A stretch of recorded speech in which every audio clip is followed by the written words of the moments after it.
Hey, it's Cliff, and today I have a excellent Sologenic and Coreum update to give to you guys. But first, I've been getting a question.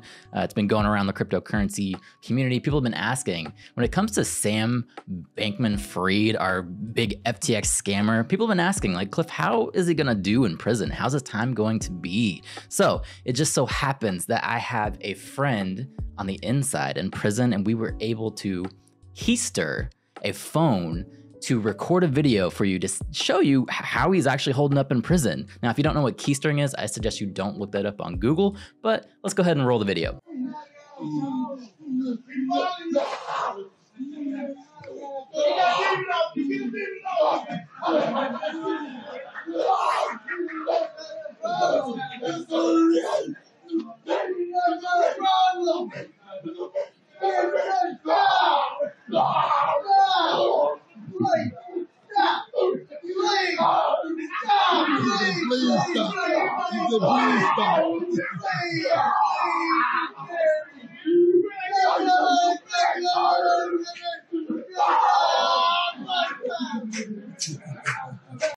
Not faring so well for him in that prison cell, I guess. That's what you get for being a scammer. Now, I know there's already one guy in the comment section angrily typing, Cliff, that wasn't actually Sam Bankman-Fried. It's a joke, man. It's a joke. It's the holidays. Lighten up. You don't see me getting upset when bigger finance YouTube channels are stealing my clickbait titles and using it as their own. Anyway, let's get into some real news. So I got a tweet here from Sologenic, and they state the XLS-40 proposal aims to provide self-sovereign identity secured by the XRPL. Will decentralized identifier adoption be the next major step in the tokenized revolution? And we are pumped for the XLS-40 proposal to go through. So moving into the article, it says decentralized identity on the XRPL, unpacking the new XLS-40 proposal.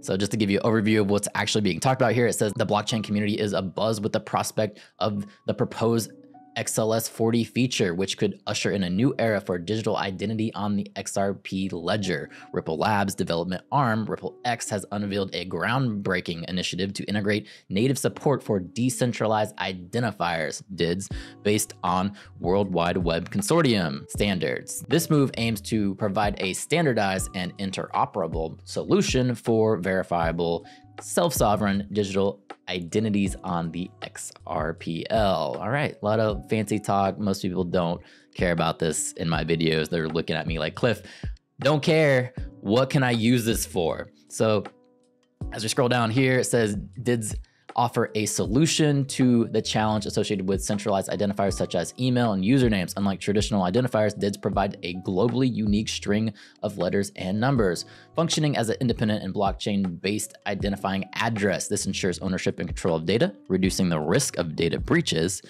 DIDs also empower users to digitally sign and issue verifiable credentials such as educational certificates, facilitating instant and secure verification. Now you can tell there's obviously a bunch of developers working on this, people that are in like computer science. You know, that's something that I'm actually in. I love computer science. I love cybersecurity as a whole. So typically when you're trying to get a cybersecurity position, you're actually trying to work for a company doing cybersecurity. What's more valued in that field is having certain certificates. So you're going to have like a CISP. It's kind of like having your plumbing license. You know, if you're a CISP, that means you're pretty good at cybersecurity, right? But the issue with these certificates is you can kind of dupe them, right? You can, you know, it's essentially a PDF. You could go in, change someone's name. Now there is like actual numbers that certain companies like IC Squared will associate with you, and you need to know the number, but it's not as forward as it could be. Because typically if you just put, hey, I'm a CISP on my resume, people are probably going to believe you if you just give them a fake certificate. They're not going to question you until you get in the job and you don't know what the hell you're doing. Then they're going to know you probably faked this. Maybe someone took the test for you in Dubai or some shit like that, and you're not actually qualified to do that job. So then they got some case studies to kind of show you why we actually care about this thing. And it says case study 1, Seamless cross-platform identity manager. XLS-40 provides a standardized method for creating and managing DIDs on the XRP ledger. Consider a scenario where an individual uses the same DID across various platforms and services. With XLS-40, users can seamlessly manage and control their identity, ensuring a consistent and secure experience across diverse applications. So that would be really helpful. A lot of people are using password managers to kind of have all these different usernames and credentials associated with it. And it gets kind of hectic, you know, especially in cybersecurity. People will start writing down their passwords and they get lost. And it's just not really an efficient way. I think there's better ways that we could do it, and they are proposing it here. Case study 2, enhanced security and trust in financial transactions. In the realm of financial transactions where security and trust are paramount, XLS-40 offers a great solution. Imagine a user who needs to conduct cross-border transactions or engage in financial services. With their XRPL DID, they can establish a verifiable and secure identity, enhancing trust and reducing the risk of fraud in financial interactions. Okay, that's pretty straightforward. If you have your XRPL DID, they're gonna know that that's coming from you because it's probably associated with your private key. Only you have your private key. And finally, case study 3, user-controlled data sharing. Digital identity often involves sharing specific information with third parties. XLS-40 empowers users to selectively share their DID-associated data, ensuring privacy and user control. In scenarios like accessing online services or verifying personal details, individuals can share only the necessary information, maintaining a higher degree of control over their digital identity. So pretty much what they're trying to do with this XLS-40 is they are making it easier for you to interact with all of these different platforms. They want people to actually use the XRPL on the blockchain, right? So that everything is integrated. That's the whole point of this, to integrate everything. We're gonna tokenize everything.